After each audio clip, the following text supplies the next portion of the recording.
Magandang hapon mga katalyer. Ito po yung aming another client, Mitsubishi Pajero, at ang gagawin natin dito ay aircon mga katalyer. Papalitan natin ng compressor na surplus dahil sira yung compressor nila sir.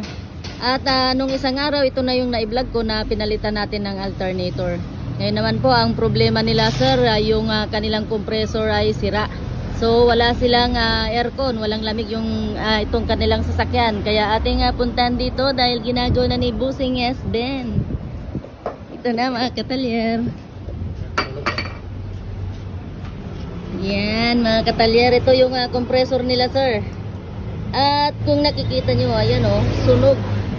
Sunog na sunog Kaya pala walang lamig. Walang kalamig-lamig ang kanilang sasakyan kasi sunog yung kanilang compressor. So, ayan po, papalitan na po natin. At ito po yung ating ipapalit. Ito po na natin si Bossing S-Ben, mga katalyer. Ayan. Anong ginawa mo dito sa Bossing S-Ben sa compressor na ating ipapalit?